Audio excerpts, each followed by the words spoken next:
I call to order the annual meeting with the budget hearing today, Monday, October 21st, 2024. This is the 65th annual meeting of the Muskego Norway School District. The formal budget hearing is part of this annual meeting as required by Wisconsin Statute 65.90 subsection 4. The qualifications for voting at the annual meeting as established by Wisconsin statutes includes you must be a citizen of the United States, 18 years of age or older, and a resident of the school district for at least 28 consecutive days before any election. And now I'd like to welcome Mr. Warner and the Muskego High School Choir for the national anthem. So if everybody could please stand.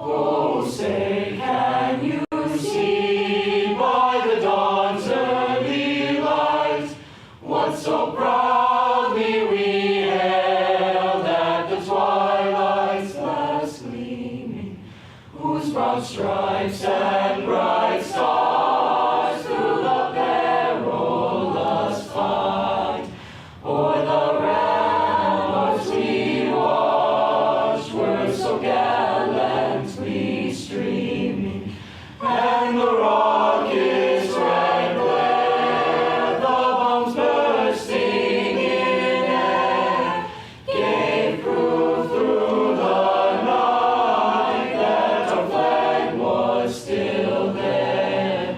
Oh, say does that star-spangled banner yet wave o'er the land of the free,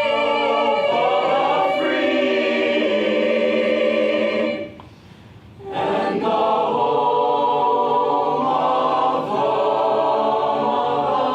the brave, home of the brave.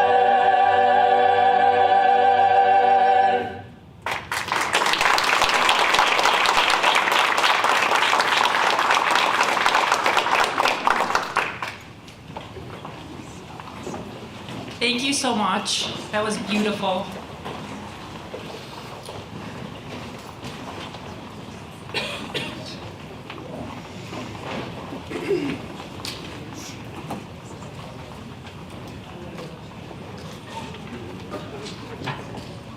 Welcome everybody and thank you for taking the time to be here. I'm Terry Boyer, I'm the president of the Muskego Norway School Board. At this point, I would like all of the administrators and school board members to just go around and introduce themselves. Let's start. You want to start down there? Was it down there? Yeah, you. Brad Buzek, I am the Director of IT. Johnson, the Chief Operations Officer.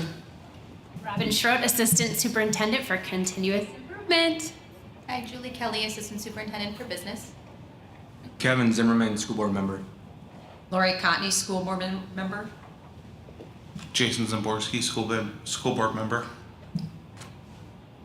Todd Irvine, Superintendent. Bob Bowman, school board member. Brett Hyde, school board member. Tracy Blair, school board member.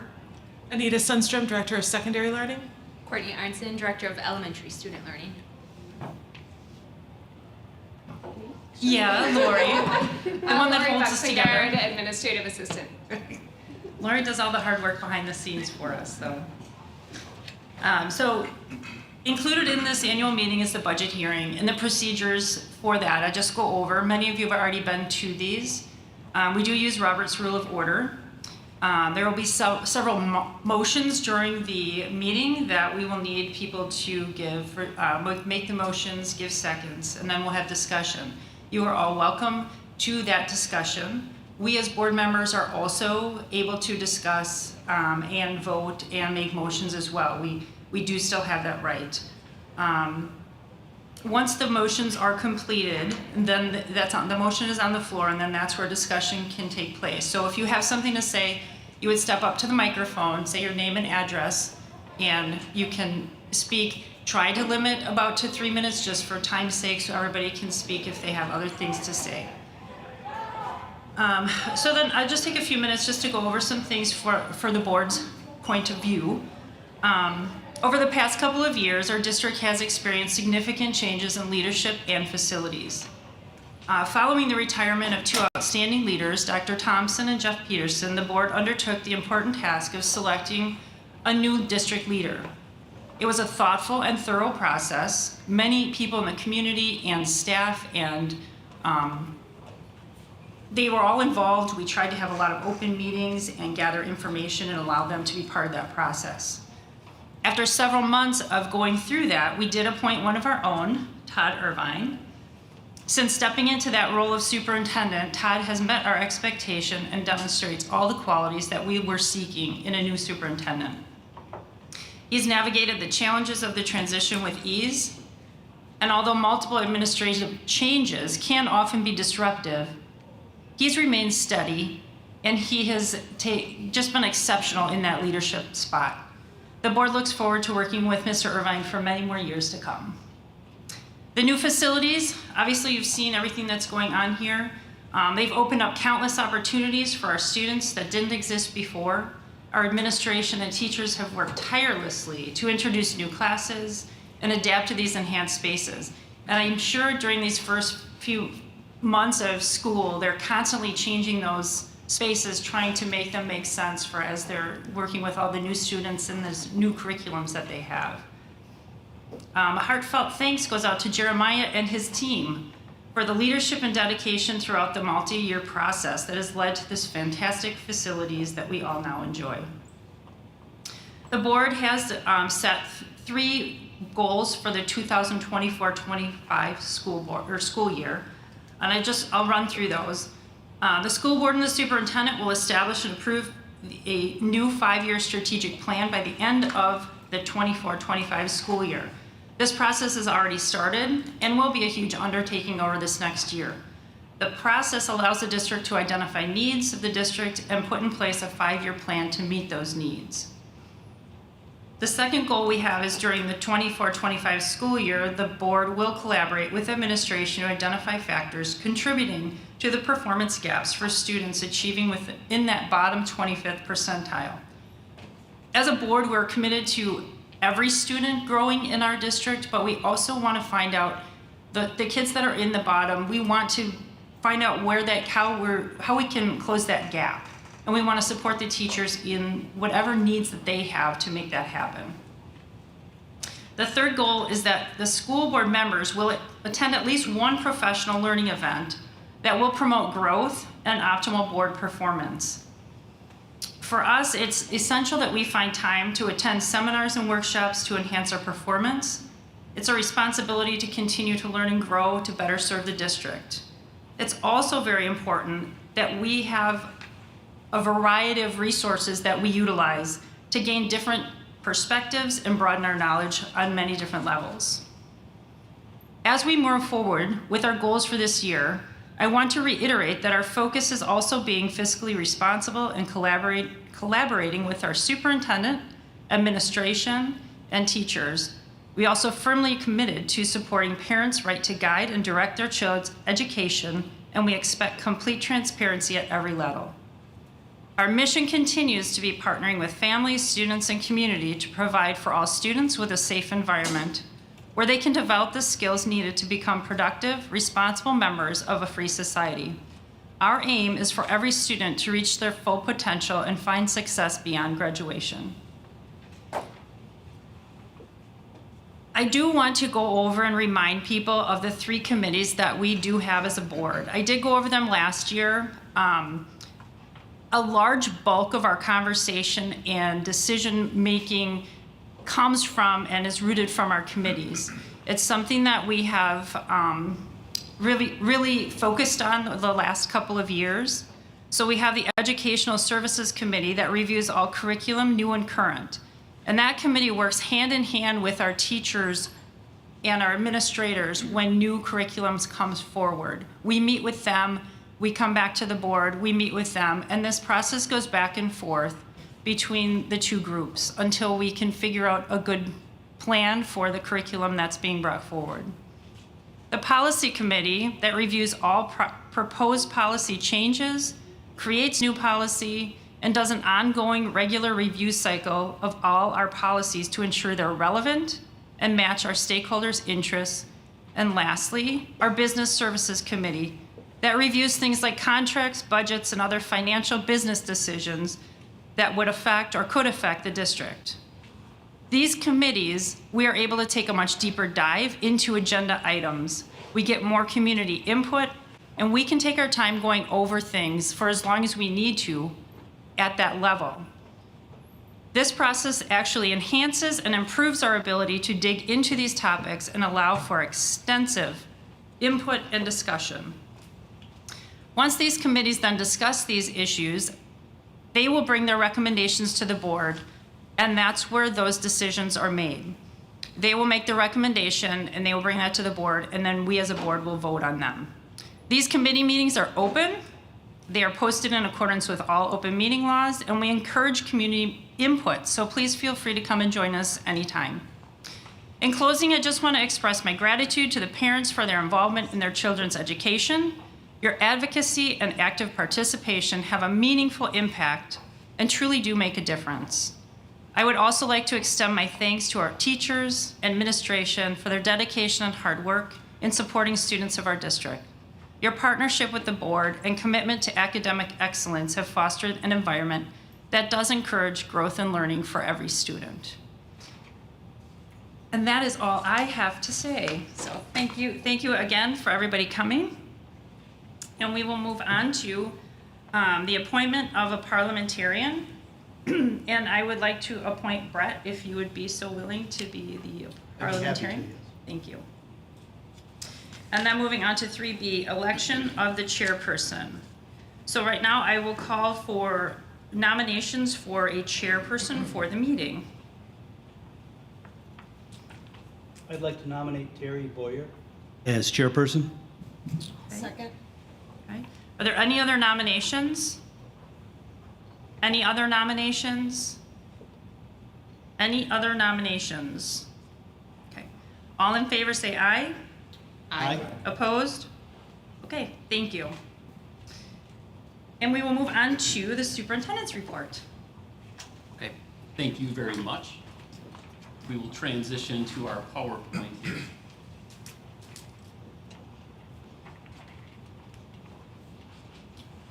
Again, thank you. My name is Todd Irvine. I'm incredibly proud to be the superintendent of the Muskego-Norway School District. As I was kind of going through this process and preparing for this presentation, I was kind of at a moment with my wife, and I was reflecting back to a moment about 10 and a half years ago where I was sitting in the ESC as a part of the interview panel for the high school principal position.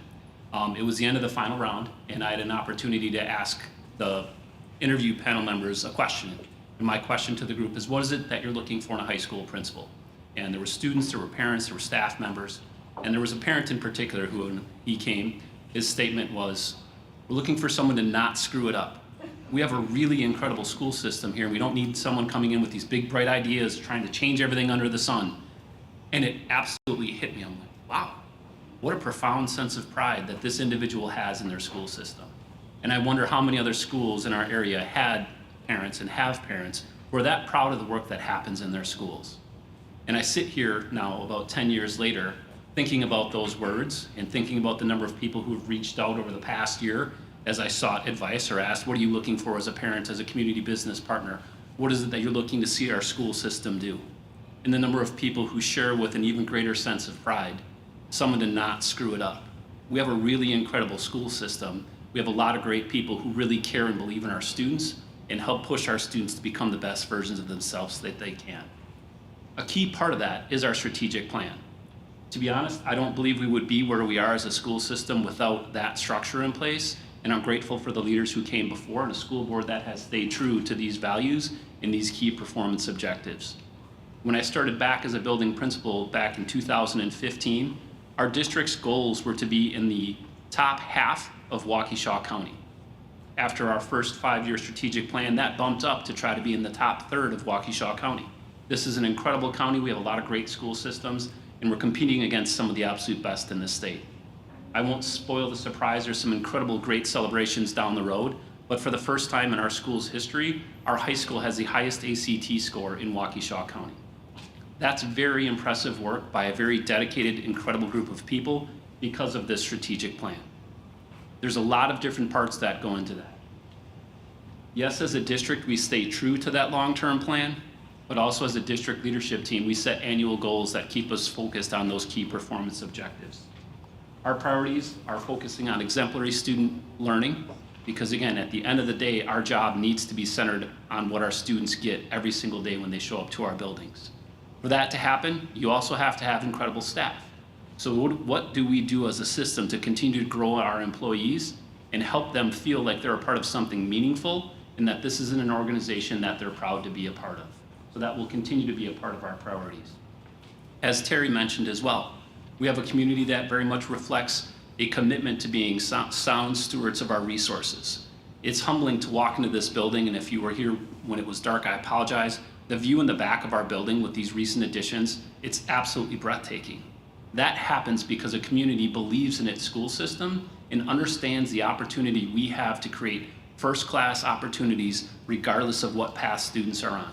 If your passion is music, there's incredible opportunities. If your passion is engineering, there's incredible opportunities. If you're heading towards the skilled trades, we're going to have incredible opportunities for those students.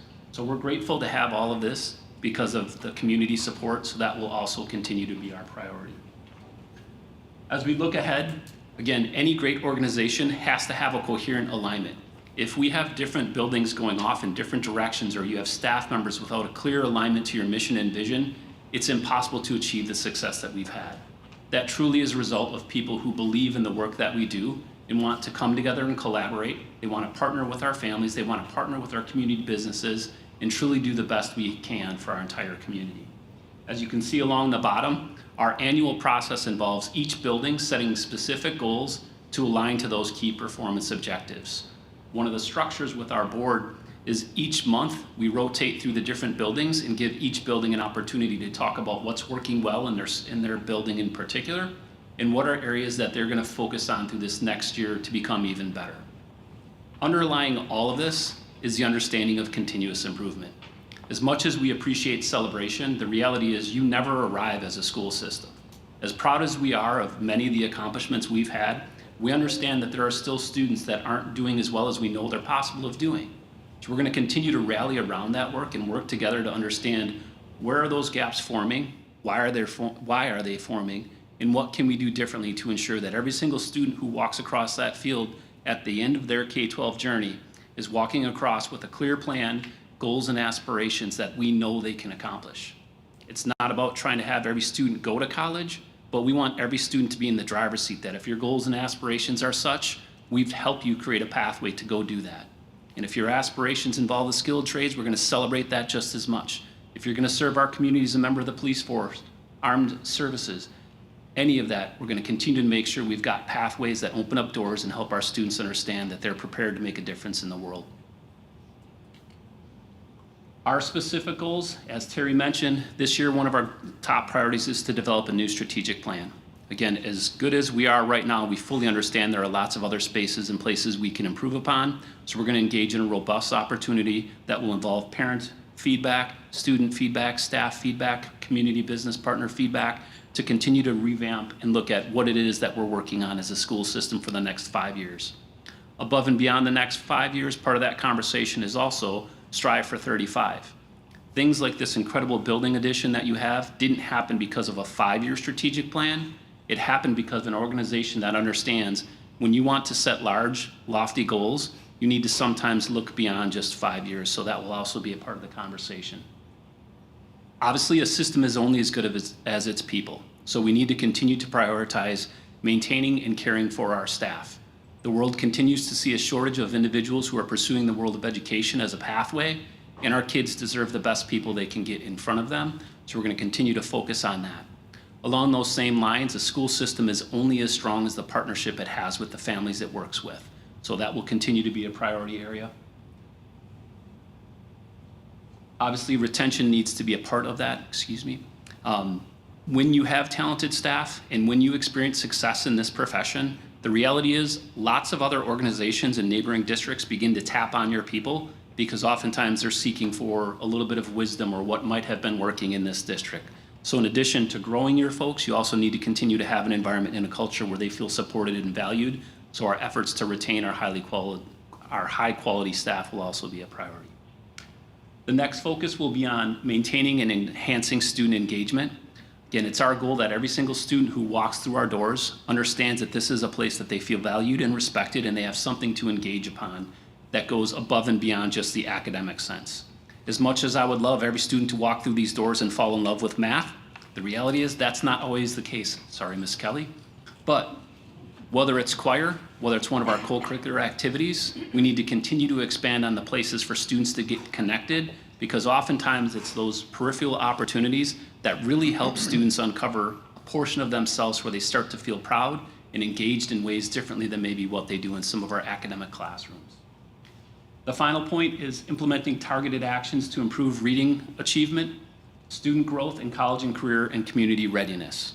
Again, as we've improved academically throughout the past 10 years, unfortunately, we still realize there's space that we can grow because the reality is we do not have 100% of our students proficient, and we're never going to back down from that being our goal.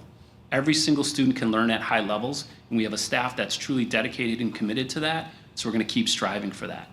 The other aspect of college, career, and community readiness, again, I just want to emphasize that as a system, we want every student to be in the driver's seat.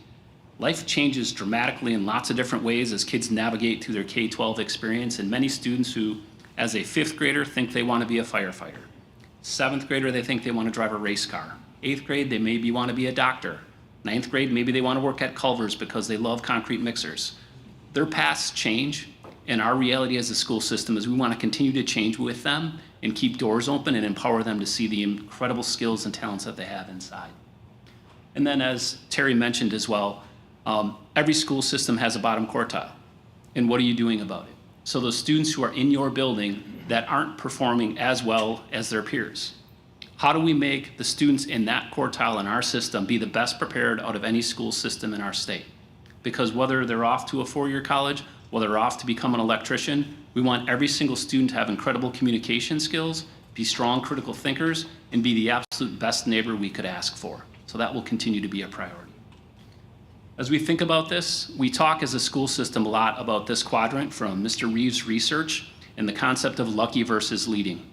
A key part of our growth over the past 10 years has been incredible staff and creating an environment where their voices are heard and collaboration is a priority, where we talk about what is it that students are learning, what happens when they don't learn, what are the skills and the strategies and the techniques we're going to use to close that gap, and that's going to continue to be a focus because, to be honest, I don't believe our results are lucky. They're leading because we have people who truly care and believe in our mission and our vision. So again, I'm not going to spoil all the great celebrations that are coming, but I do just want to highlight a couple different things. Niche is one of those programs that is out there that is really used by a lot of realtors. There's 2 major ones, Patch and Niche are the 2 big ones. We again were ranked the top or 3rd ranked district out of the entire state of Wisconsin. Now again, this isn't based on just your achievement, it's not based on just your athletics, it's based on the feedback of lots of different community members who share stories about their journey through our educational system. This is a reflection of a lot of students, a lot of families, and a lot of community members who understand there are limitless potential throughout our community. So I'm grateful for that kind of support, and we look forward to continue to strengthen that partnership with our families and continue to grow our staff. So at this point, I'm going to turn it over to Ms. Artson. Oh boy, lest I turn off the screen. Sorry, wrong button. All right. Okay, all right, thank you. So Nita and I have the opportunity to share some of those celebrations that Todd had mentioned. And so what we are going to dive in here is just some additional information around the short-term annual goals and the long-term goals that were just mentioned. So this data is high-level data, so it's really meant to kind of keep a pulse on the system. We often use it as we're running curriculum reviews. Todd had mentioned the cascading goals, which are absolutely something that keep our data review as a system moving forward.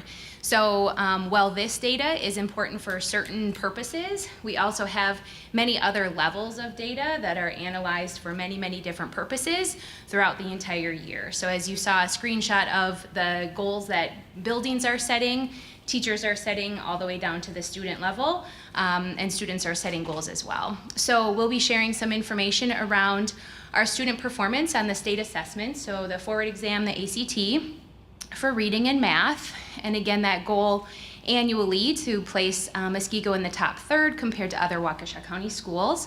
Then we'll explain some additional information around that target group goal. So at the elementary or at the district level, it would be our goal to have 100% of schools meeting their target groups.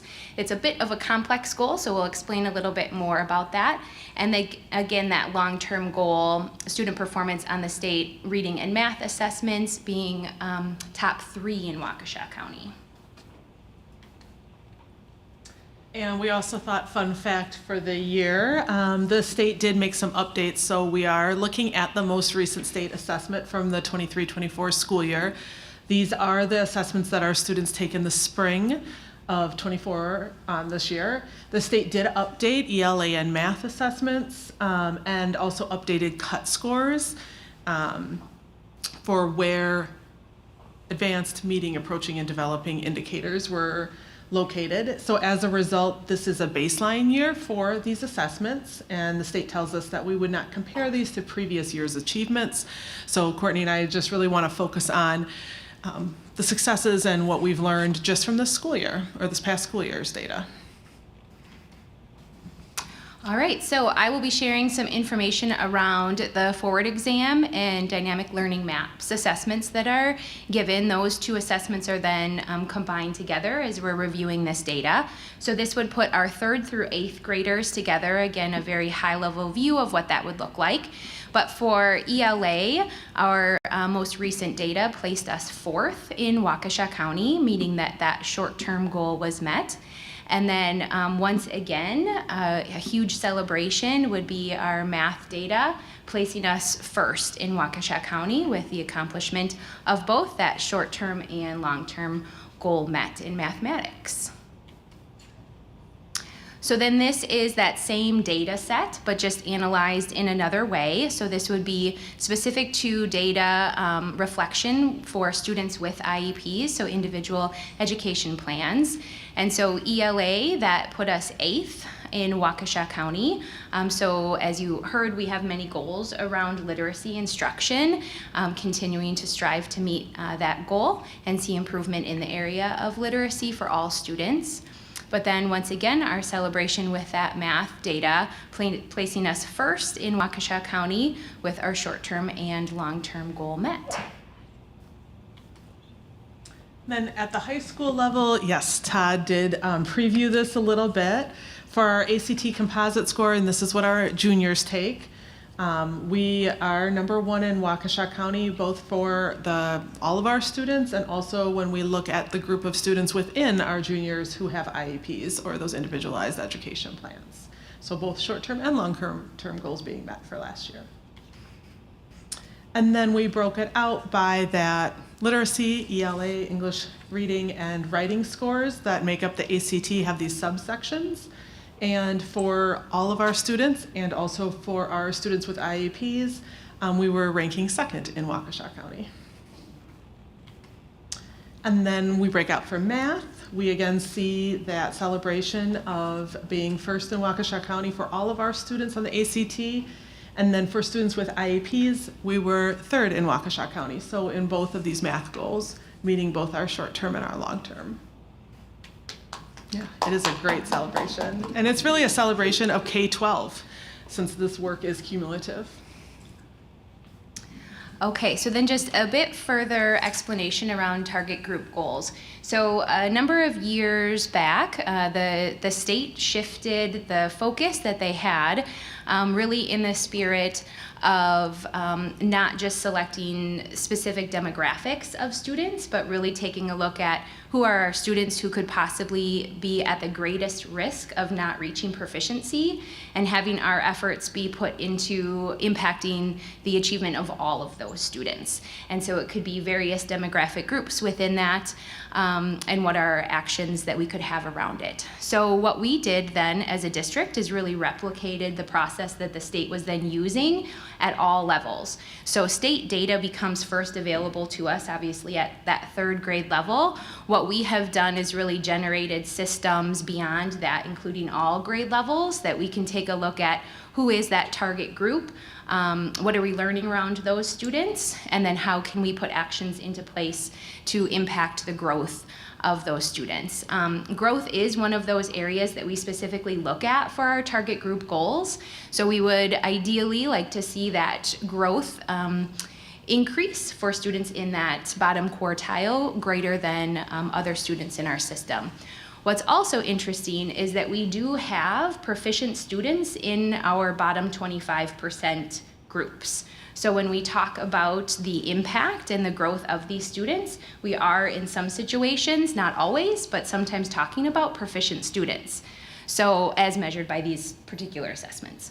So again, the question would be, well, we do have high achievement. How can we always ensure that we're growing all students along the way, really no matter where they're placing on the data?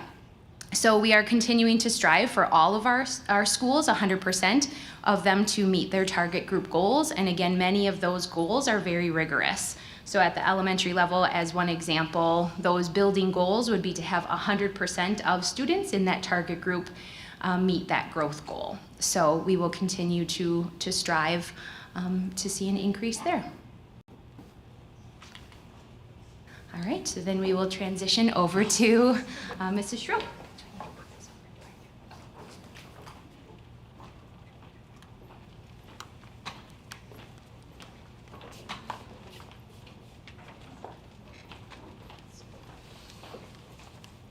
So in this next section, I will be talking about highly effective personnel and expert teaching and why our goal is to be that destination workplace.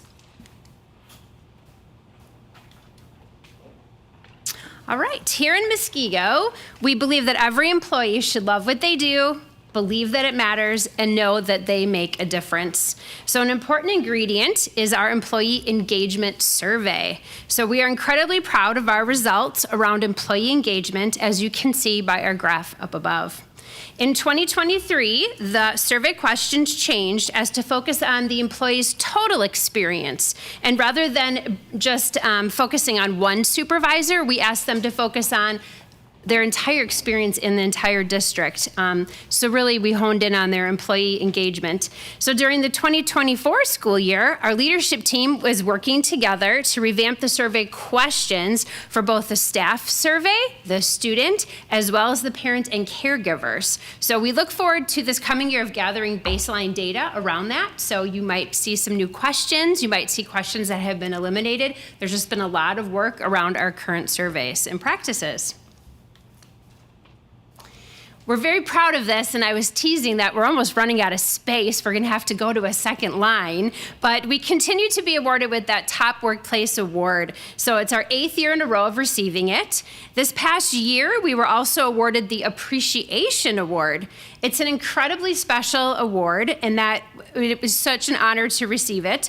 Our staff truly feels appreciated for the work that they do. They know that they make a difference each and every day.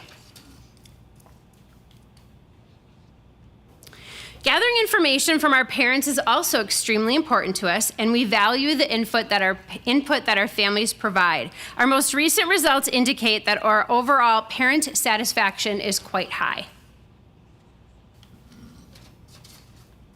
It is comforting to know, if you look at the question, I'm proud to say that I have a child at this school, that our community takes great pride in the schools, as can be evidenced by this question. I'm proud to say that I have a child, and that parents and caregivers continue to be proud of our school community and the education that they receive here in Muskego, Norway. And with that, pass it to Jeremiah. Thank you. Sure, super fun slide here. So back in 2013, Most of our boiler systems were antiquated. We didn't have air conditioning in 4 of our 5 elementary schools. We couldn't fit our entire band in our band classroom. And just so many other things were restrictive and limited. And as we were trying to make repairs, it was really tough to prioritize what to repair when so much was in disrepair. Most of our buildings were built in the early 1900s, the 20s, and now we can say our new buildings are built in the 20s too, just a different century. So super happy to see all that's happened and have been accomplished through the master planning efforts and through the input of the community and the support of the community. So now that we're operating these facilities, one thing that we really wanted to do is open up some of them. So over the past couple of years, we've opened our track for walking or running in the morning or throughout the day. Our track is open. We have open swim in the both Saturdays and Sundays for anybody that would like to attend that. And then we opened our fitness facility in the mornings on the weekdays. And we just crossed 100 waivers given. So there's 100 different individuals that come in and are utilizing our fitness facility. And one thing that's kind of special, a little side note, but as people are using it, it's been really cool. A lot of parents are bringing in their middle school students and working out with them together. So it's been kind of a neat thing to see happening with the use of the space. With all this new space and 100,000 square feet of new facilities, we need to work on controlling our costs with utilities. And this is our first year living in the space, so really working on budgeting and cost control. Having a 10-year capital plan so that we don't end up with those antiquated boilers or roofs that aren't working for us, and making sure that we're sound in that area. And then continuing to strengthen our safety protocols as we have new facilities and new areas that we need to work through safety and security measures.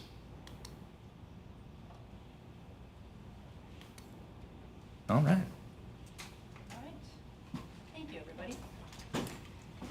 Now we will move on to the treasurer's report. Lori Cotney will read that. The treasurer's report's on page 7 in the book, if anybody wants to read along. They want to take a look. So on July 1st, 2023, the district's general fund balance was $15,838,533.28.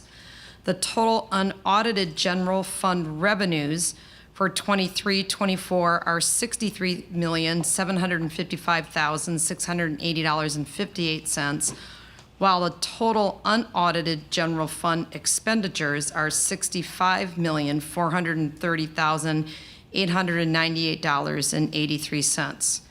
As of June 30th, 2024, the unaudited year-end general fund balance is $14,163,315.03.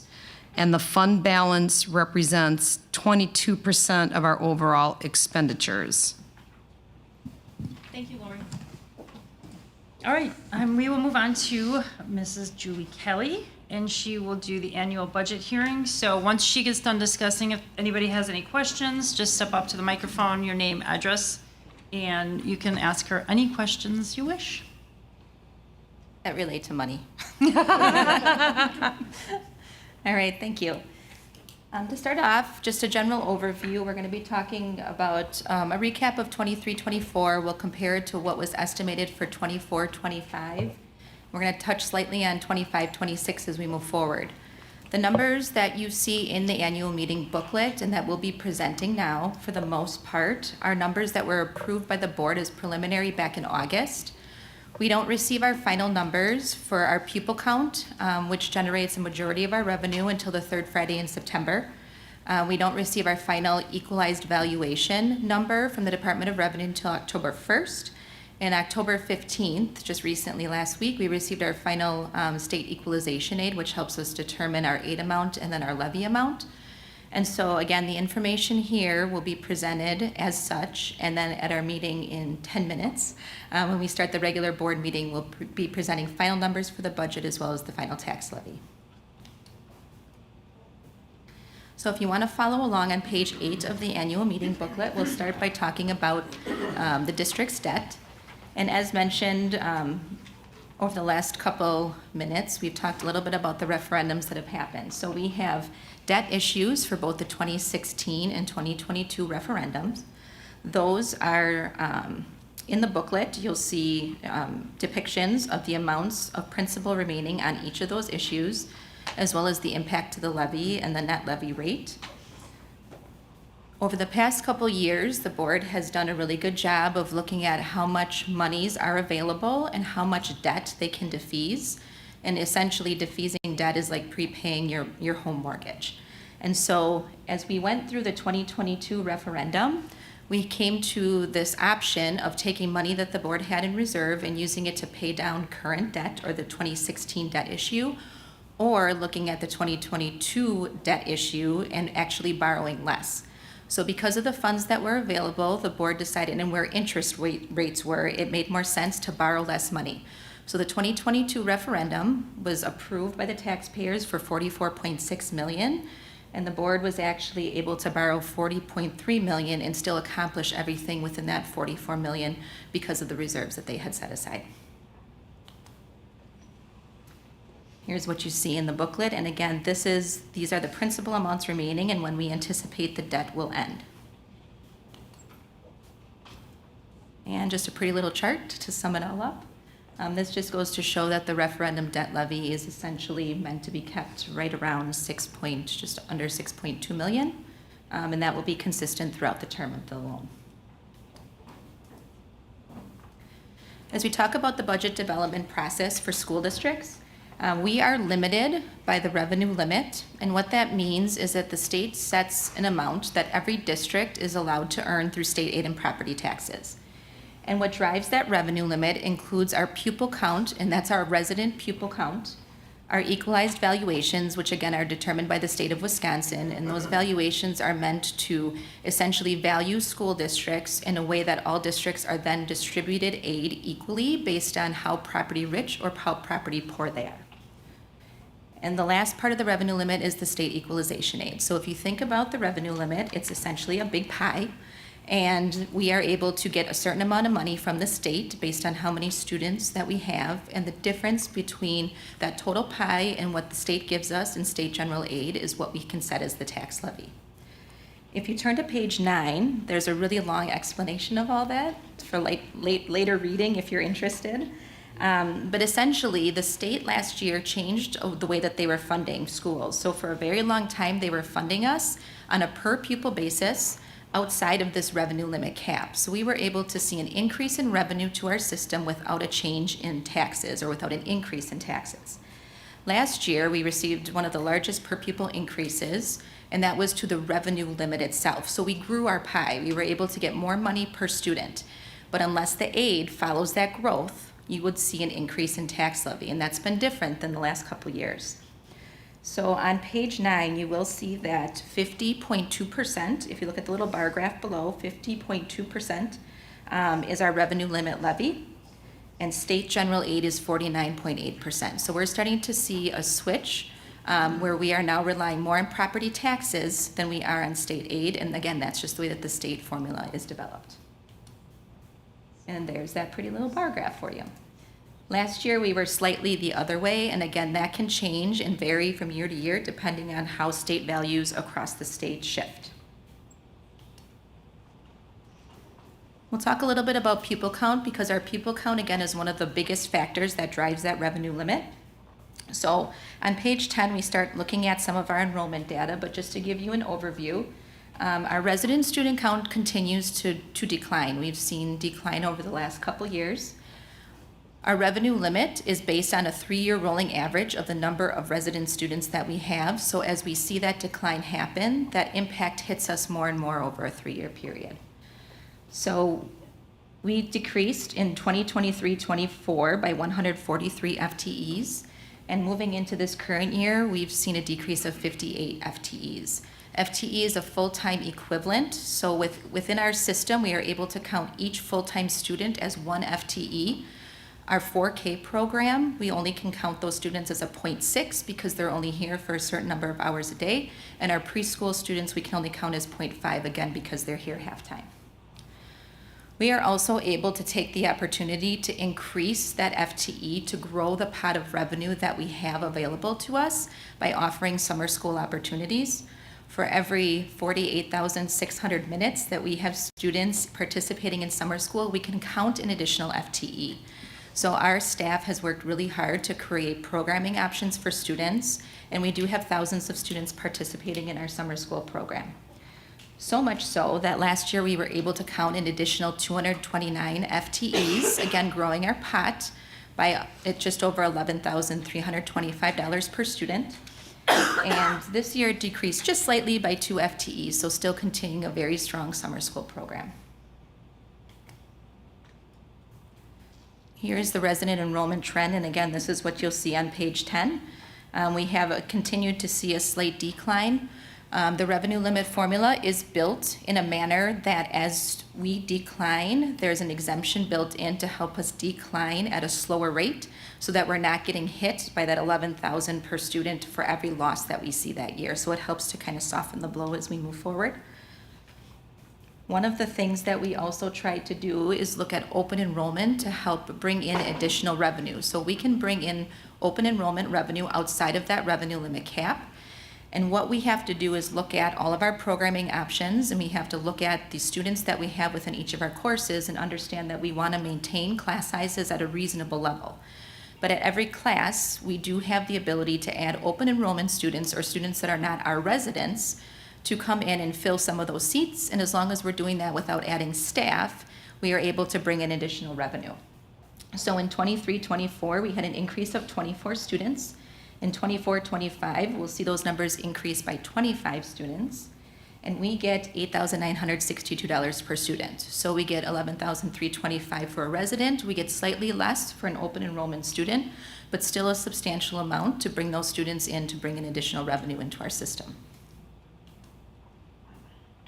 And here is the trend. One of the most important things with the open enrollment program is you always want to make sure that you have more students coming in than going out, because for districts that have all students going out and not enough coming in, you're actually losing a significant amount of money.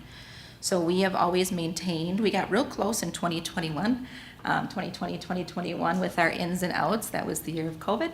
But moving forward, you will continue to see that gap. More students are staying within our system, less are exiting, and we again are taking in more open enrollment in to build our revenue base. Equalized valuations, again, are another big part of our system.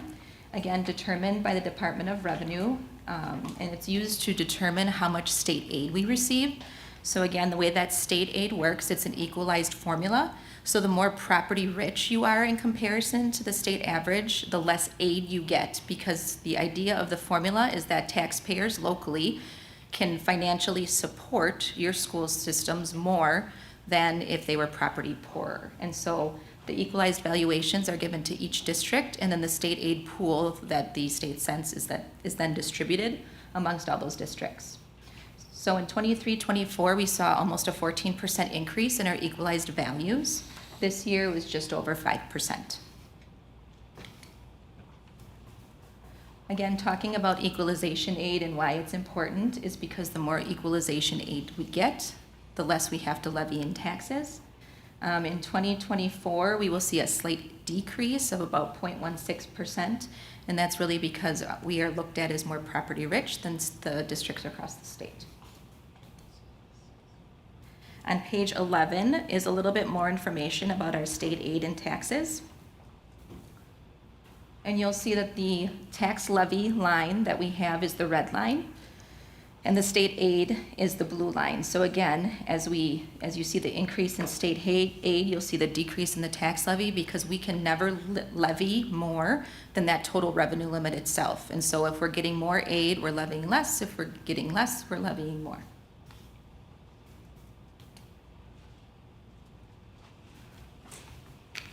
There is a section on page 12 of the booklet that just shows historically. It's one particular home in Muskego that we've looked at since 2010 to look at the impact to the actual school taxes on that home. And so you'll see what has happened over the last couple of years. And again, you'll see the increase back in 2023 when the state changed how they were funding schools. Again, putting more onus on the taxpayers to support that increase. When we look at our preliminary tax levy, our overall tax levy is estimated to be about $33.3 million. We have 4 different tax levies that we set. The first one, our general fund levy, at just over $26.3 million. And also our capital projects fund, Fund 41, which is about $750,000. Those work one and the same. So we separate those out to be able to support capital projects with that $750,000. If we didn't have that levy, it would simply roll into Fund 10. Those work together, and both of those levies fall within that revenue limit formula. Outside of the revenue limit, again, we're able to levy our Fund 39 debt because the taxpayers approved those referendum amounts for us. So that $6.2 million is the principal and interest payments that we will make this year. The community service fund levy is a small levy. We don't operate a community program within our system, and so we do have open swim and some of those other things that have a few costs, and so we levy for those. This is a slide that I wanted to share because as we talk about a little bit more about the tax levy and it increasing, there are things that do offset it that you don't necessarily see coming from us, but that you do see on the back end. So this chart shows all of our levies. Is there a little pointer on this? Oh yeah. So this is our 23-24 levy, and this is our 24-25, and this is actually the newer numbers. So these are the numbers that we would see at the next meeting. But our overall levy is going up about 2.52%. When you look at a community, there is net new construction that happens. So there's increasing valuation that's happening within your community. For Muskego, that's 1.82%. So we could essentially increase our levy by that amount, the net new construction, which is about $597,000, which offsets that $825,000 increase, thus making it less of an increase and impact on the taxpayers. We also have what's called the school levy credit, and that's a pot of money that's distributed to municipalities by the state. That number is in estimate form right now, but we are looking at about $6.9 million, so about $300,000 more than we received last year. I'll show in just a second, but there's a little box on your tax bill that you see the levy credit, and that amount is actually subtracted from the levy that we send to the municipalities to help reduce taxes. So again, with that increase, that would bring down the overall levy to a negative $88,000, thus reducing the property taxes for most taxpayers by about 0.27%. That is, can vary amongst what you've done with your home, your assessed value, the assessed ratios that are existing for you. So that's just on average what we expect to see as we move forward and set the levy. Here's the tax bill for Muskego, and right here is where they show that school levy credit. So the school levy credit does benefit districts that are more property rich. It's just the way the formula works. So when you get your taxes, you're able to see what our taxes are, and that takes into account a reduction of this amount for you to help offset the levy that existed. Oh, there's my little arrow. Okay, on page 12 of the annual meeting booklet, this is just going to go back one, I believe. Again, this is what I was talking about before to show that average impact. Then we get to pages 13 and 14 where we show a depiction of our general fund revenue. Again, we are anticipating our preliminary budget to be about $67.8 million, and this includes our general operations fund. We also anticipate that property taxes will fill a piece of that, a big chunk of that, our equalization aid here. And then we do have some other revenues that exist. For example, we do have federal grants. We also have state grants and some other state aid. We do get state categorical aid on a per student basis. Our open enrollment revenue is a little sliver in there as well. And then there's other local, some of our student fees, some of our rentals and things like that. So that makes up our general fund operations. And then we have our general fund expenditures, again, showing a balanced budget. We are looking at salaries being 55% of our budget and benefits being just under 19%, or just about 19% of our budget. So a majority of our budget is really made up to support the salary and benefits for our system. And then we also have personal services, non-capital supplies, equipment, and some miscellaneous items like insurance. We talked a little bit about fund balance in the treasurer's report, and that information is found on page 15. So as we talk about fund balance, what that is simply a point in time number on our financial statement. So on June 30th, it's how much money we have at the bank. What's important about fund balance is it's not a savings account. It's not $14 million that just sits there. It is used to support the cash flow of a district. So our operations start on July 1st. Our first state aid payment comes in September. We also receive a small one in December. But aside from that, essentially, we have no revenue that comes in to support us until we get our taxes in January. So by having a fund balance that's large enough, it helps us support those operations for the first 6 months of the year. And it can help us also after we get our taxes as well. As we talk about our budget planning process for 25-26, we really start that process next month in a couple weeks. We use essentially an evidence-based budget process. So instead of just rolling from year to year, we take a look at all of our staffing, all of our benefits, everything that's within our budget. And instead of just rolling, we actually say, how do our resources align with the strategic plan and our annual goals to ensure that we're directing the resources where they should be and not just do the same thing that we did every year. So we'll start that process in November with our leadership team, and a budget calendar for next year will be posted on the website shortly. Any questions? Yes.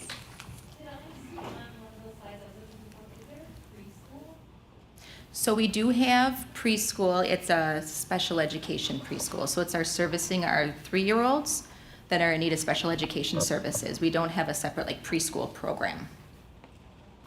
You're welcome.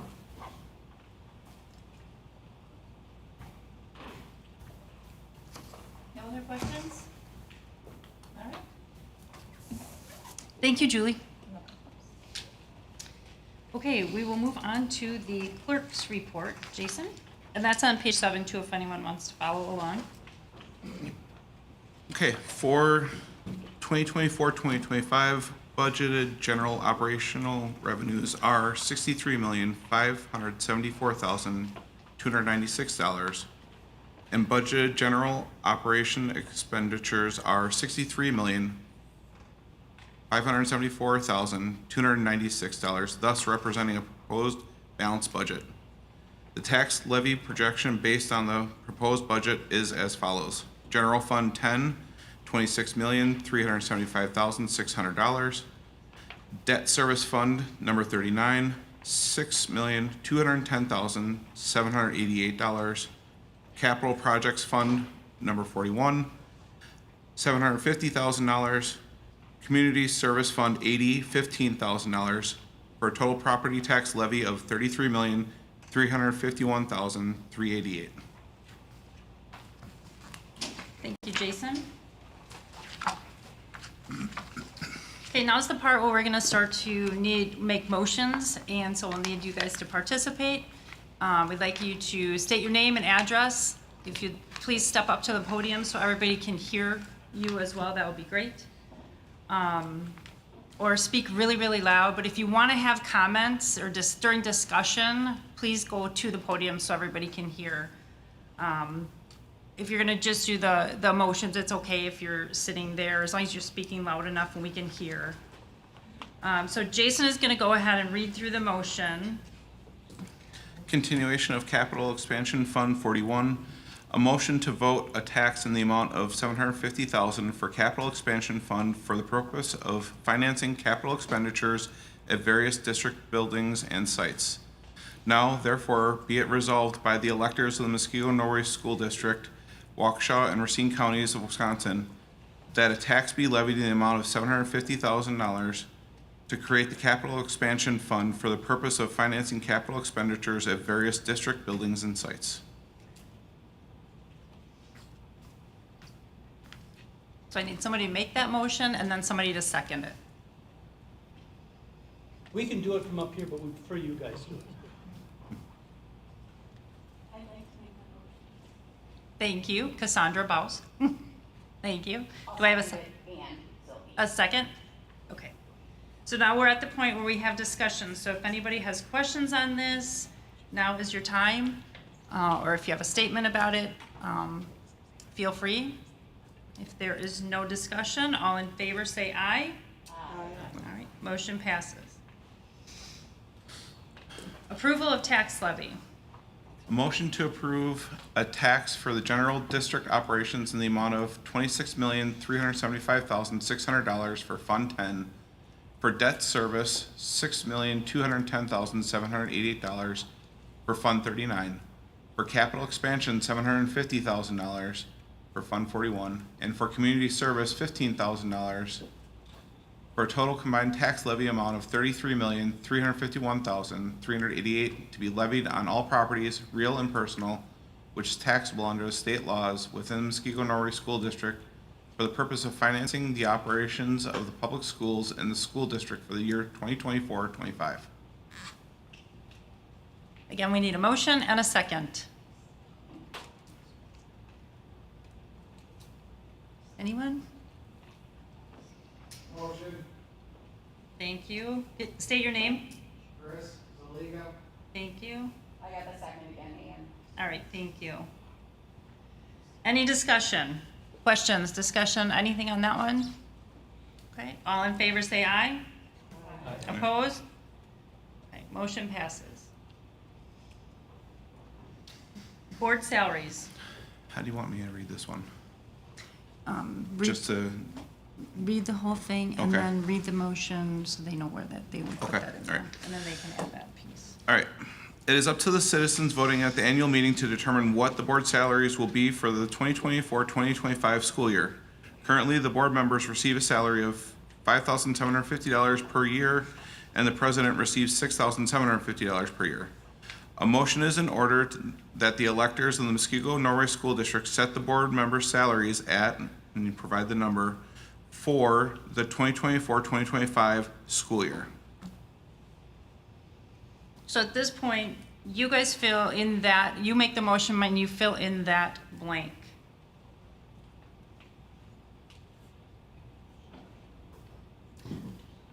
We do not want to be part of this. I'll make a motion to keep the salaries the same. Okay, is there a second? I second. And I make a motion to increase the salaries by 2.4%. I second it. Okay, hold on. Who seconded the first? Oh, okay, last part. Okay, thank you. So Ann was first. Yeah. Okay, so Ann's motion was to stay the same. And that was seconded. And Corey, you're asking to amend that motion. Terry, you have to vote on that first. Hang on. So Corey is asking for an amendment of the first motion, okay. I gotta write this down or I'm gonna lose track. Okay, and can you repeat what you wanted, Corey? I'm just pulling up what the inflation rate is, just off the internet. It's 2.4%. 2.4? Cost of living adjustment. Okay. But you guys always make this complicated. Okay. So we have to vote, and Brett, walk us through this. So we have to vote on the, We do have to vote on the amendment that Corey made first. okay, And we can have discussion on that at this, well, once you've okay, read the numbers out. okay. So Corey's amendment to Ann's motion was to raise the salaries by 2.4%. It was seconded by Maxine, right? Was that Maxine? Yep, okay. And so we have discussion on that, correct? Yes. Okay, thank you. So the maker of the motion. Any discussion on the amendment? Does anyone want to say anything about that? Clarification, is that like $115 or something What, like that? It would move, if the 2.4% would move the board members from 5750 to 5888, and the president from 6750 to 6912. Can I speak or do I need to go up to the? I'd prefer you be there so everybody can hear. Oh, it's too short. I just pulled that out of I think the salary should go up. I'm open to discussion on how much it should go up, but I think it should go up. I think your salary should be adjusted along with everything else. Everything else is more expensive. Your time is valuable. So I'm open to discussions from the community, what the amount should be. I didn't do my research, but. Okay, is there any other discussion? What did you budget for staff increases? We have an overall salary budget of 3% increase.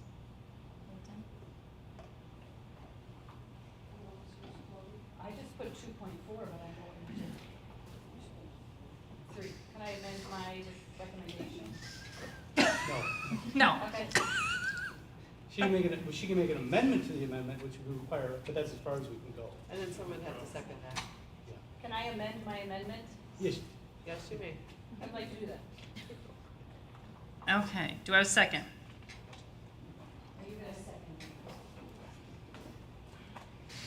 and that's kind of the limit to our amendments. That's as far as we Okay, should go. discussion. Any discussion on that? Okay, now walk me through this, because this is, now we're down the trail here. Okay, so there's no further discussion on that. So we are going to vote on the amendment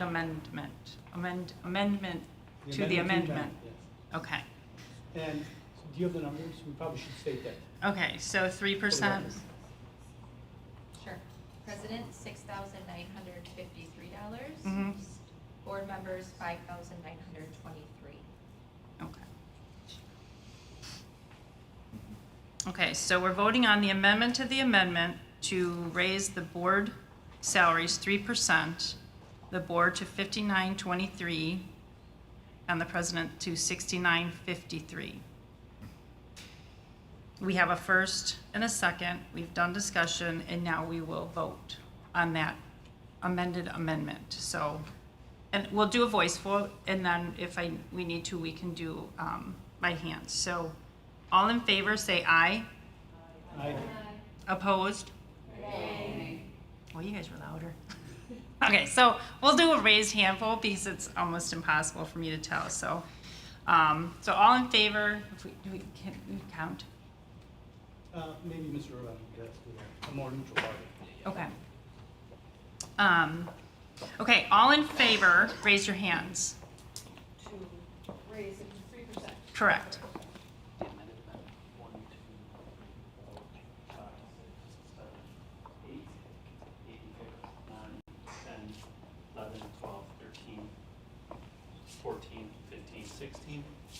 Sixteen in favor. Those- Okay, and opposed? Raise your hands. Starting in the back, 1, 2, 3, 4, 5, 6, 7, 8, 9, 10, 11, 12, 13, 14, 15, 16. Tie? No. So it fails.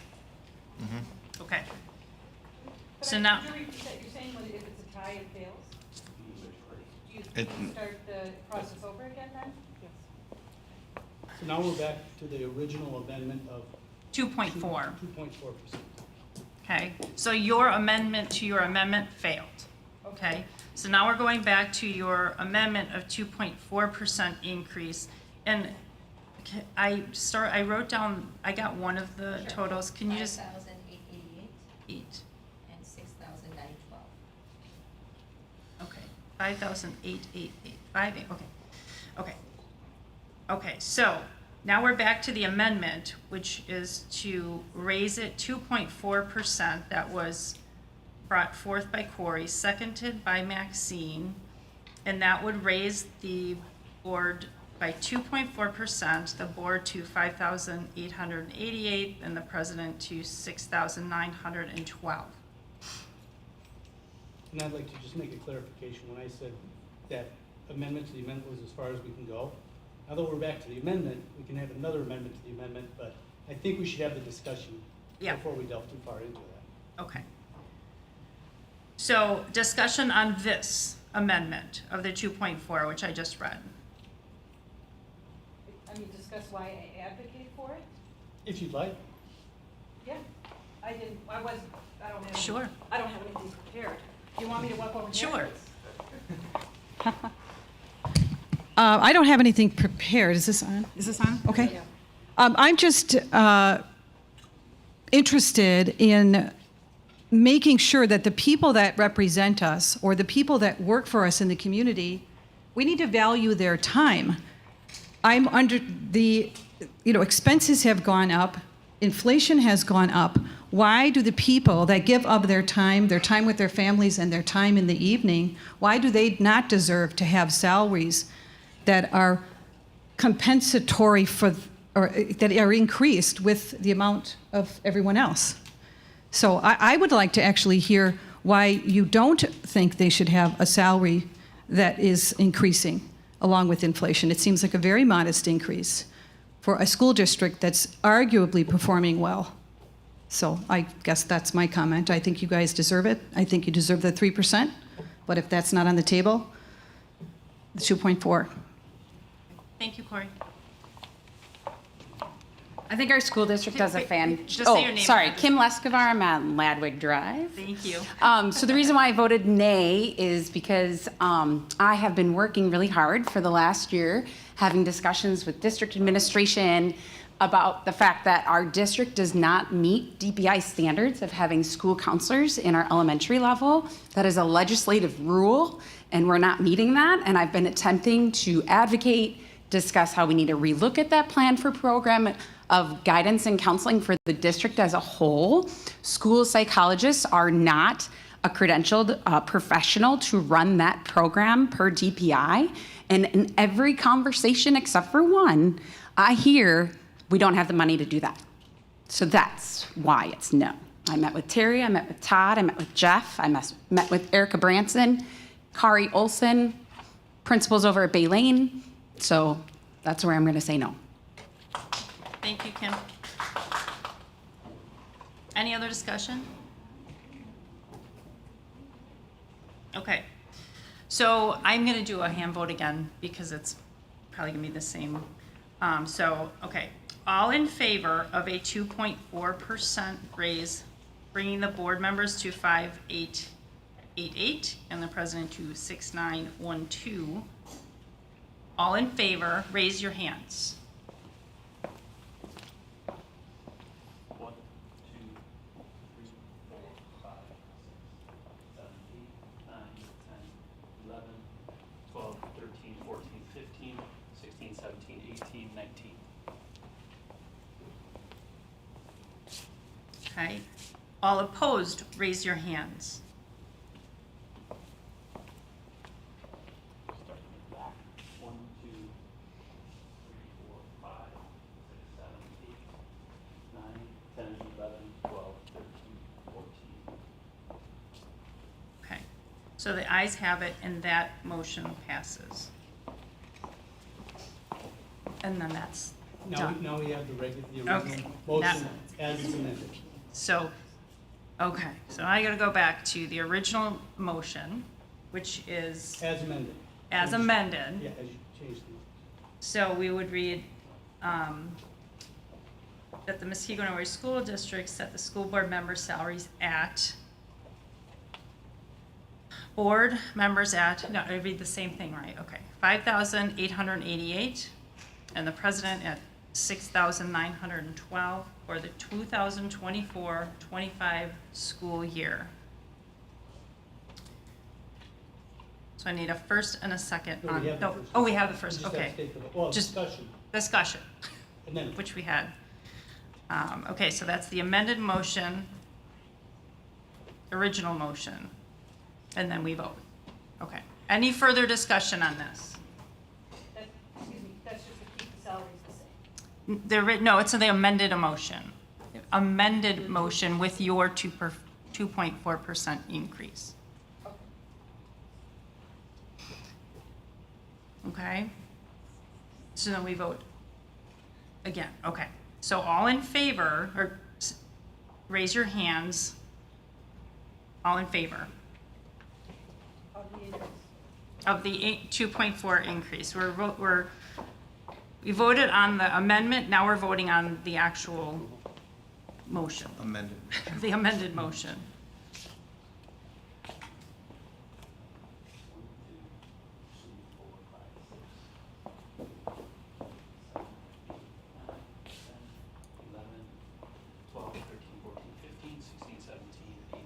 19. Okay, and those opposed, raise your hands.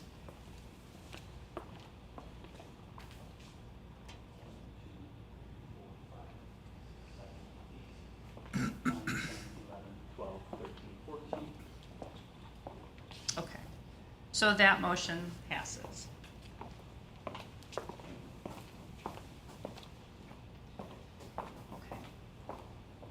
Okay. Thank you, everybody, for that, for your patience during that and the discussion and input. So we'll now go on to payment of actual and necessary expenses. A motion is in order that the electors of the Muskego Norway School District authorize the payment of actual and necessary expenses of the school board members when traveling outside of the school district in performance of their actual duties. So I need a motion and a second. So moved. That Rick? Thank you. Chris? Starting to recognize your voices. All right, any discussion? Yes. So Ann Zilke, W151S8108 Harvest Court. So I move to amend the motion by adding the language not to include any politically partisan activities or events. Is there a second? Second. Okay. I gotta flip my page, okay.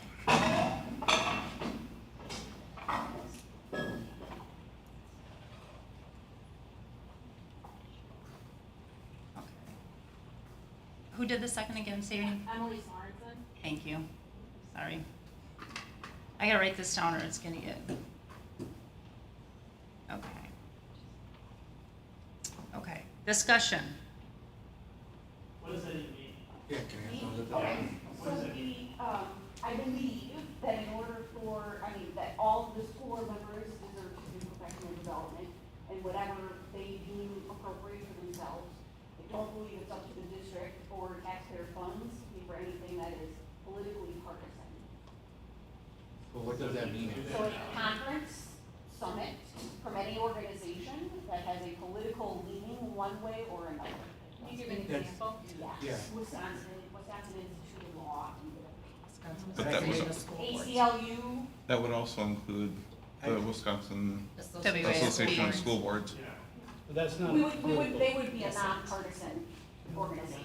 Mhm. They are specifically nonpartisan, correct? Yeah, so my question is, you would have to define what nonpartisan would be. And it would, in my figure, it would be, you can't go into any conference that's scheduled by the Republican Party or the Democrat Party. Those would be the partisans. Or an organization that But- has Ronald Reagan on their home. But you really can't distinguish Yeah, I any, can't, so any, Ronald Reagan on any, their homepage would make I it don't know if you can partisan. distinguish that, because then you have to give a list of How's what are that, approved how's and that what are not not approved. partisan? To You have to give Jason's, a list of what's approved and what's not approved.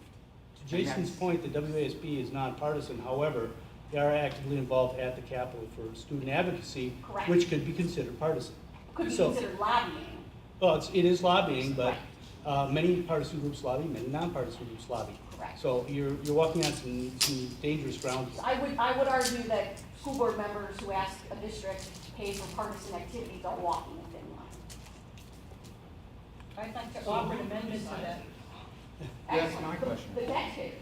Well, no, I said, I'm a taxpayer. well, I get that, but my question being is you're asking for something that takes a judgment if it's partisan or not, but who's gonna be the gatekeeper in that meantime? But so why isn't there any gatekeeping yet?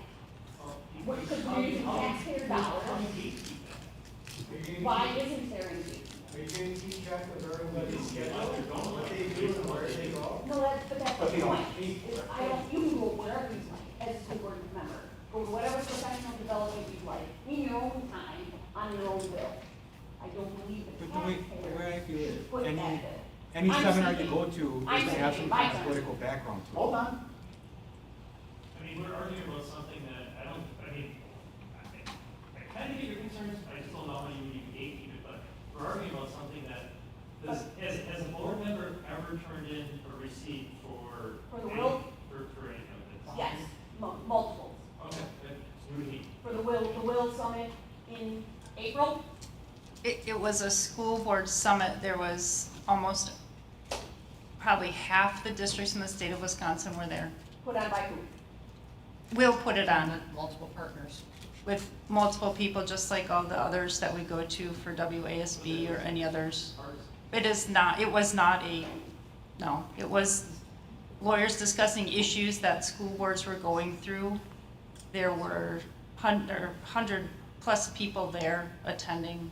I wouldn't So I mean, I guess. look at that and my say it question was would be, would you partisan. object if a school board member on this dais was to go to an ACLU conference and ask the school district to pay for it? It goes both ways, right? I think it's a very reasonable request that you do you on your own time and on your own dime.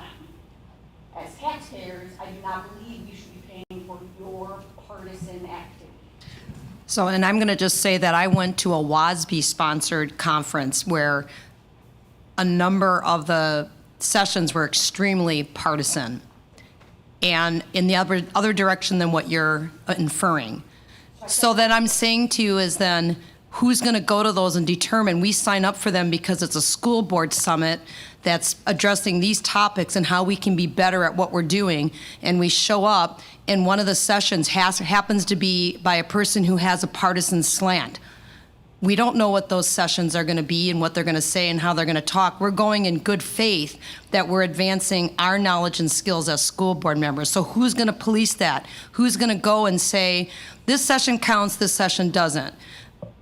I know that I wouldn't want to have to do that, but I don't want to also have to worry about whether or not I'm going to sign up for something only to find out that, oh, someone said something partisan, so do I go home or now I'm paying it out of pocket? No, the suggestion is the organization that puts it on. So the organization. WASB is an organization you said was nonpartisan, and they had partisan people presenting. So how do we know just because it's an organization? So, all due respect, when another person is speaking, you do not. Wow. I was just responding. You are not, you're talking over it. Why don't you go up to the lectern there, and then you can have the lectern? You are not in charge of this meeting. No, I'm just making a suggestion. Dear gosh. You're not in charge of Let it go. Okay, so I would have no idea how, I get you don't like that organization. I get you don't like it. There's a lot of school boards that don't like WASB. Everybody has their personal preference. I've been to a ton of different conferences, one with Will and several with WASB. I have not seen anything heavy one way or another at anything that I've gone to myself. It may be things you don't agree with that they do but when they put on a conference and they bring to us issues that we have to face and allows for discussion among people who are attending, those people attending are from across the board, across the state, leaning all different ways, and it really does get good conversation for all of us to be there. If you're gonna limit us to only go to certain ones, we're gonna get one exposure instead of a multitude of exposure. If I were only to constantly be going to this over here and getting the information over here, I'm not being exposed to the other side. So it's better for us to be fully aware, even if it's not something we don't agree on. You would rather hear about it and hear what other people are saying to be aware. It helps us make decisions as well. A lot of things that are discussed now are legal type stuff, which is very helpful for us. WASB has a lot of attorneys. Will has a lot of attorneys. We rely on that information coming in, and then we can take that to our attorney and ask them questions. But if you're only going to limit, we would never know. On WASB, there was a Republican congressman, I believe, that came in and spoke to us a couple years ago. So, you don't know when you get there. You look at the topics. So 2 points here, and I appreciate your response. But the first would be that I'm worried about, so the district wrote a check for that conference, correct? To that organization. When we sign up for conferences, we have Lori sign us up and pay for the conferences, So the correct? money that our district, my taxpayer dollars, went to an organization that funds lawsuits specifically geared towards a political party. That is a concern of mine, that our district used my taxpayer dollars to fund a politically partisan organization. Now, I wasn't at the conference, right, so I don't know the specific, I saw the registration. The other point would be, that you are allowed to go to any conference you would want. Spend your time and your money as you will. No one would stop you from that. I wouldn't want to stop you from that. My concern is where my taxpayer dollars go. I hear you. I'm just going to add, I'm trying to bring up the website, but WIL is a nonpartisan organization that focuses on making sure that the Constitution is followed and that they fight for constitutional rights. Doesn't matter what side of the aisle you're on, their website will tell you that they are nonpartisan, but they focus on constitutional issues and education around the Constitution. So there's a picture of Ronald Reagan on their homepage, or the About Us page, right? So that inherently. He was a president of the United States. Correct, a Republican president of the United States. Call for the question. Oh, geez. Okay, Rick has called for the question, so we're gonna, I believe, end discussion. We and need a have- second. We need a second? To end the discussion? That wouldn't carry the motion though, right? No, just to end the discussion. End of discussion. Okay.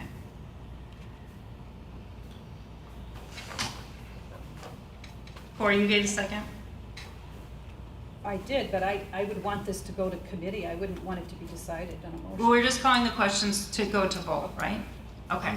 And now we're gonna go back No, we have to vote. to vote on the amendment. No, actually, we have to vote on ending debate. Then we have to vote on the amendment. Okay. If that Okay. passes. All in favor to end the debate and move to votes, say aye. Aye. Opposed? Okay, that was easy. Okay. Okay. Okay.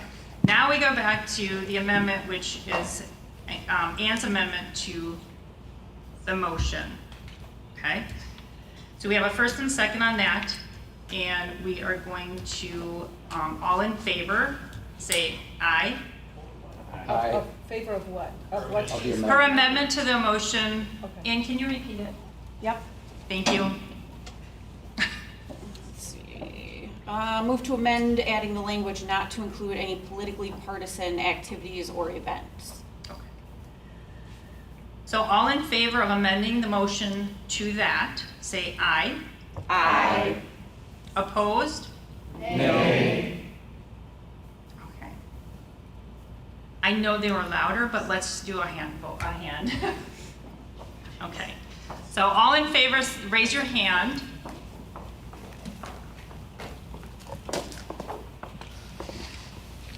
One, two, three, four, five, six, 7, 8. 8. 8. And all opposed, raise your hands. 1, 2, 3, 4, 5, 6, 7, 8, 9, 10, 11, 12, 13, 14, 15, 16, 17, 18, 19, 20, 21, 22, 23. So the amendment fails.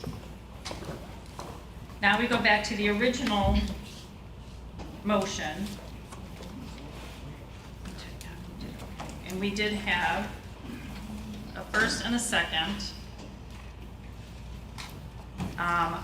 Do we have to discuss that again? You should ask. Okay, is there any other discussion on that before we go ahead and vote on the original motion? Okay. All in favor of the original motion that was read by Jason, say aye. Aye. Opposed? Nay. Okay. So that motion passes. Thank you, everybody, again, for a good discussion. Moving on to annual meeting date and time. A motion is in order that the electors of the Muskego Norway School District authorize the school board to establish the date and time of the next annual meeting.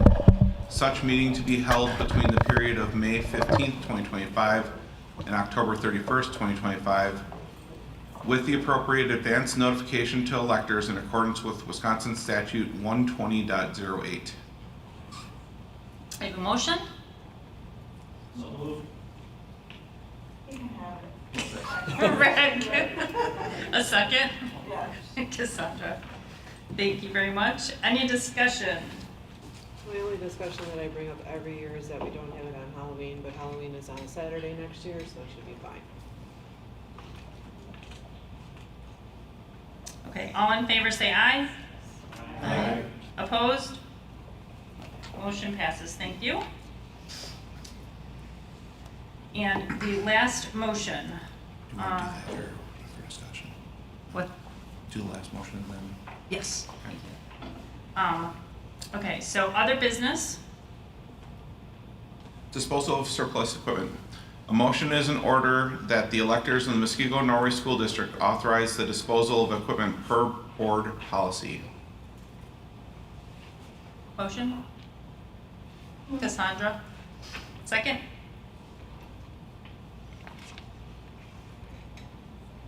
Deb? Okay, thank you, Deb Schrader.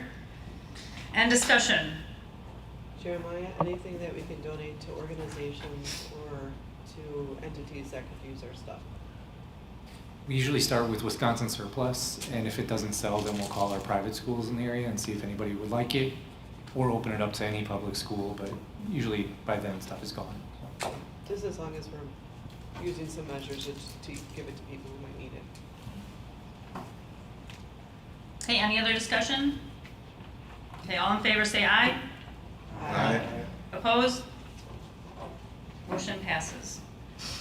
Before we adjourn, and we did this last year too, and because the annual meeting, we don't really have a spot if people want to do any kind of public comment. So I do have 2 people that did sign up for cards. If anyone else wants to speak, they're more than welcome to. So I'm just going to call them. They just have general things that they want to talk about. So the first I'm going to call is Maxine Learn.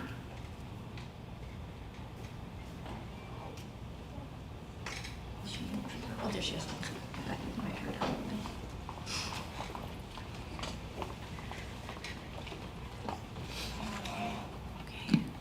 I know this has been a long night, so I'll try to keep this as short as possible. Although I didn't attend all the meetings this year, my husband was very ill. I'm very pleased to see how the policies were addressed, and I'm extremely proud of the board of the most recent policy challenge, and that is of Title IX and how they stood their ground. I'm a little nostalgic, follow me, because it is going to segue into Title IX. I remember a time when we went to school, and just before classes started, time stopped, everybody stood at attention, put their hand on their heart, and said the Pledge of Allegiance. It wasn't broadcast over a system. Teachers weren't on their phone, writing reports. Kids weren't walking through the hallway. I remember a time when coaches got together in a huddle with their players and said a prayer. I don't see that much anymore. I remember a time when a first grader dressed up as an Indian chief and wasn't sent home because of cultural appropriation. I remember a time with a Christmas concert where Silent Night and O Come All Ye Faithful was being played. I don't hear those songs much anymore. As a matter of fact, it's not a Christmas concert, it's a winter concert. Same thing with Easter, it's a spring concert. I remember a time when we celebrated President's Month, which was replaced with another agenda. I watched and witnessed many of the precious traditions and culture being erased due to programs such as, and you're gonna love me for this one, CRT, SEL, DEI, which are focused on social issues rather than academics. And I have to admit, the worst thing society ever did was to allow government to become involved in education. Well, imagine this, district that won't accept this ruling, Title IX. And think about it, school districts are threatened not to receive federal funding if they don't accept it. Many school districts fold it like napkins and sold the students out. And now they're victims, the students, of this ruling. This right here was more important, but not to these school board members. They decided to take a stand and reverse course and swim upstream against the garbage that is being dumped into some of our schools. These school board members are holding the line and keeping Muskego from turning into Sun Prairie. Last thought. We do not organize society to accommodate the minority, and when you don't accept it, you're labeled. The majority of the students would have to change all their values along with their parents if accepting Title IX. It's not about loving people, it's about changing moral behavior. Children desperately need to be protected from anything that would steal or destroy their innocence. And I personally am going to use every method I can to end this assault on our children, and I'm sure the school board will accommodate all students and find a solution for everyone. Thank you.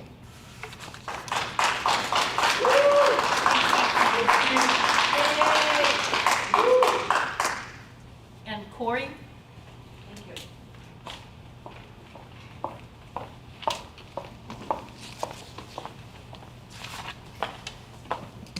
It's unfortunate that all of our community members didn't stay for the rest of the public comments, but they can watch them on YouTube.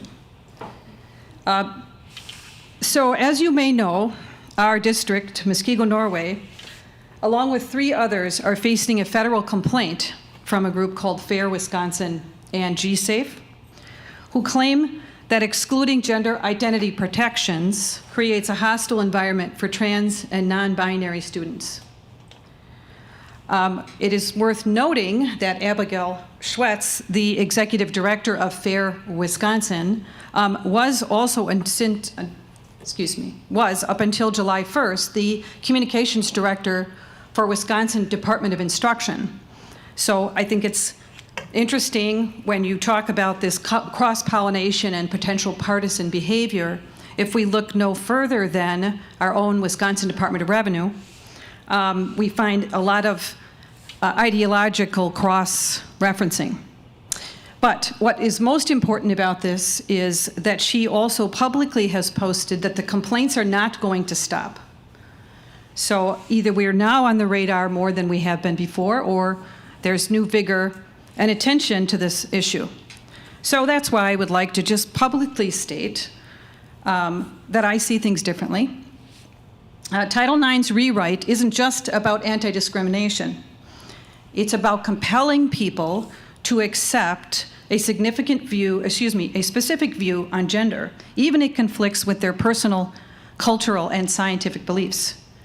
We support the right of self-identity and for parents to guide their children, but this respect needs to be mutual. Mandating gender identity access to sex-segregated spaces, bathroom showers, and sports teams, we need to remember that this is what we are talking about. And it doesn't just accommodate, it requires everyone to act as if they believe that gender is fluid, even if it raises privacy, safety, and fairness concerns.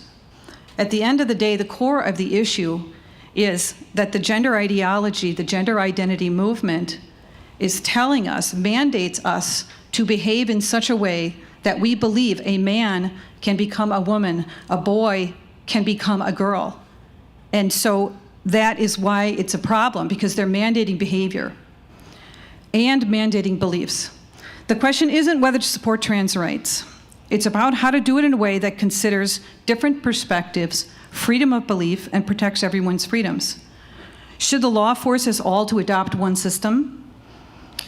So at the end of the day, I think this is going to start, I have a concern that this issue is going to come up again as it has in the past, and it seems with more vigor. And so I would like to publicly state that my concern about the issue is that it is not a matter of sensitivity, discrimination for the trans youth. It is about mandating beliefs.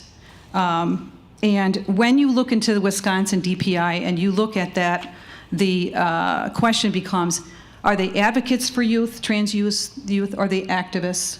And I have done quite a bit of research for any community member that would like to take a look at it, just looking at all of the ways in which the ideological stack is sort of weighed one way. She's talking about partisan. If you just take one look at everything that they're advocating through DPI, I have information about that. Thank you. Thank you, Tori. Would anyone else like to speak? If you didn't fill out, if you didn't fill out a card, you're still more than welcome to speak. You can fill it out. I think it's important that people have the opportunity to speak, especially at this meeting. If not, I'll give you a second. If not, then we are at our final motion. Motion to adjourn. So moved. Second. All in favor, say aye. Aye. We are, I'm sorry. We are adjourned. Thank you, everybody.